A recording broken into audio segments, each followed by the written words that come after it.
চারদিকে শুধু ভয়ঙ্কর ঢেউ, দিগন্তে নেই কোনো আশ্রয়ের চিহ্ন।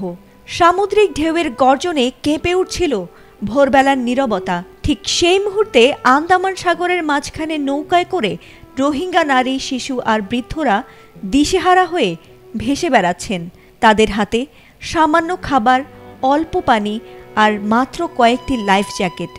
এমন নিদারুণ পরিস্থিতিতে ফেলে যাওয়ার পর ভুক্তভোগীরা উদ্ধার হলো ঠিকই, কিন্তু এমন নির্মম পরিস্থিতির জন্য দায়ী কেবল মিয়ানমারই নয়, বরং এমন এক দেশ যা রীতিমতো অবিশ্বাস্য।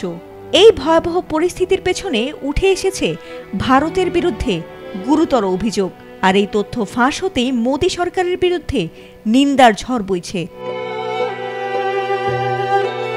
2017 সালে মিয়ানমারের সেনাবাহিনীর ভয়াবহ অভিযানের পর লাখো রোহিঙ্গা পালিয়ে বাংলাদেশে আশ্রয় নেয়।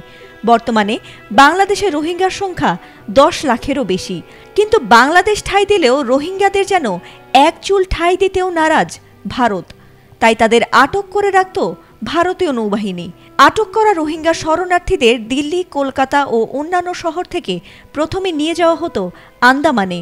সেখান থেকে নৌবাহিনীর একটি বড় জাহাজে আটকে রাখার পর আচমকাই তাদের ঠেলে দেওয়া হতো ছোট ছোট নৌকায়, আর তাদের বলা হতো, এখন থেকে তোমাদের জায়গা সমুদ্রে। একজন প্রত্যক্ষদর্শী জানান, শিশুরা কাঁদছিল, মায়েরা তাদের বুকে জড়িয়ে অসহায়ভাবে তাকিয়েছিলেন। বৃদ্ধরা দাঁড়িয়ে থাকতে পারছিলেন না ঢেউয়ের ধাক্কায়। মুহূর্তের মধ্যেই নৌকাগুলো মৃত্যুফাঁদে পরিণত হতো। জাতিসংঘের শরণার্থী সংস্থা UNHCR এই ঘটনার নিন্দা জানিয়ে বলেছে, মানুষকে সমুদ্রে ফেলে আসা মানেই তাদের মৃত্যুর দিকে ঠেলে দেয়া। আন্তর্জাতিক আইনে এটি চরম অপরাধ। মানবাধিকার সংগঠনগুলো একে অমানবিকতা ও নিষ্ঠুরতার ভয়াবহ উদাহরণ হিসেবেই দেখছে।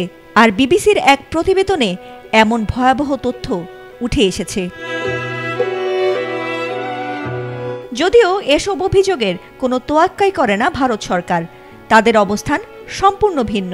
তাদের দাবি, রোহিঙ্গারা শরণার্থী নয়, বরং অবৈধ অনুপ্রবেশকারী।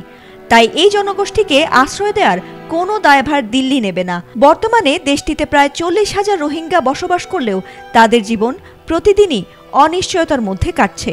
বিশ্লেষকদের মতে এই পরিস্থিতি শুধু মানবাধিকার লঙ্ঘনই নয়, বরং আঞ্চলিক নিরাপত্তার জন্য বড় হুমকি হয়ে দাঁড়াতে পারে। তবে প্রশ্ন থেকেই যায়, নিজ দেশে মিয়ানমার কবে রোহিঙ্গাদের ফিরিয়ে নেবে? আর ভারত যাদেরকে সমুদ্রের বুকে ঠেলে দিচ্ছে, এই রোহিঙ্গাদেরই বা শেষ আশ্রয় কোথায় হবে? ফাতিমা সুলতানা, ATN বাংলা।